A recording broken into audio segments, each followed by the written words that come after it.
Welcome back to BoSynch TV and day 4 of Beef 2012. Sun's still shining and we've got a good lineup for you today. We've got AACO to speak to you, we've got the Cattle Council of Australia, we've got our first female on the show today talking about how fixed time A programs are freeing up her time, and we've got a perspective from WA with Enoch Bergman.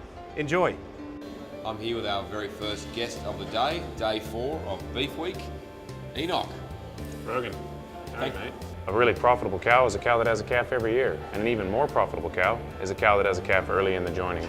Genetic gain in a herd is based on two things: the improvement in genes that you're bringing into the pile, and then the generational interval. And if people are terminally crossing their heifers, meaning they're not keeping the heifers out of their heifers, it's going to take them 3 years before they're going to be able to make that next stretch it up.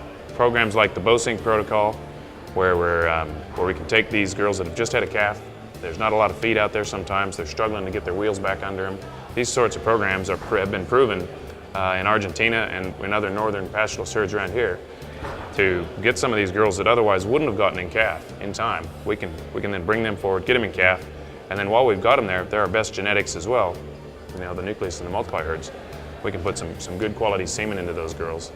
We have Troy Centre from AACO. Mate, thanks for coming in. Thank you.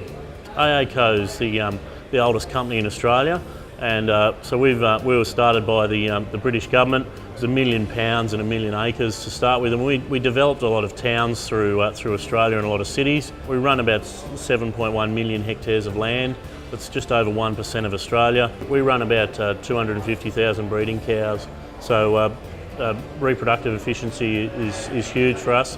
Every day we've got to be focusing on how can we improve our feed, our weight gains, and our fertility of our cattle. How can we get more calves? How can we get our cows to rebreed again? We produce our own bulls, so we need about 2,000 bulls a year for our program for our own cows, and we produce about 1,800 of those. For us to get rapid genetic gain and to produce the cattle at the cutting edge, AI certainly has a role in there. Well, we've got one of the very organisers, one of the people who puts it all together here this morning.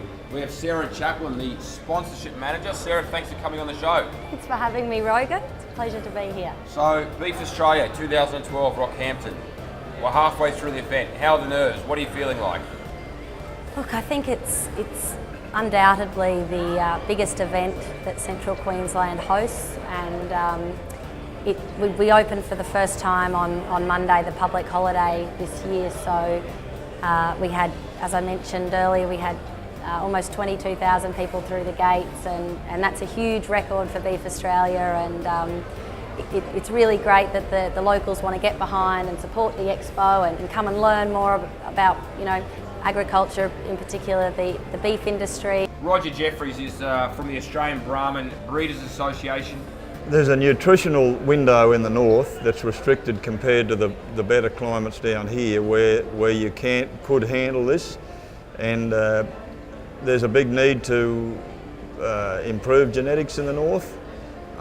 Everyone can see that's the next lift in productivity, but there's certainly a massive labour saving, and the more we can jam things up and the less labour involved, the better, you know, and that's probably the biggest thing at this stage.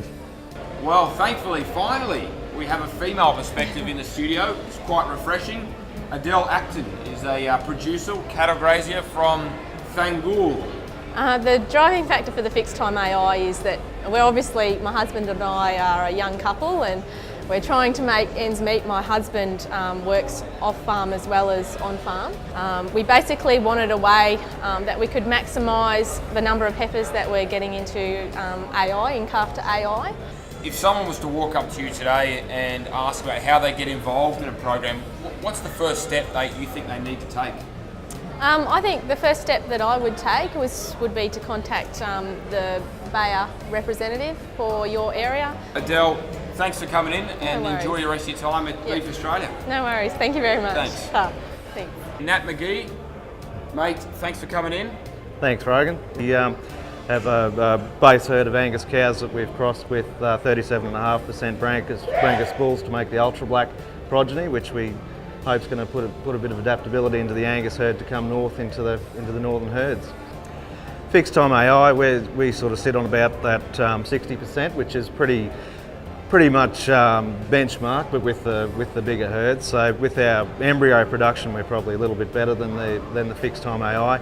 We run at about an 85% submission rate on a fixed time ET program, and of that we run at about between 73 and 75% conception rate on embryos in. So 2% differences make a big difference across the board.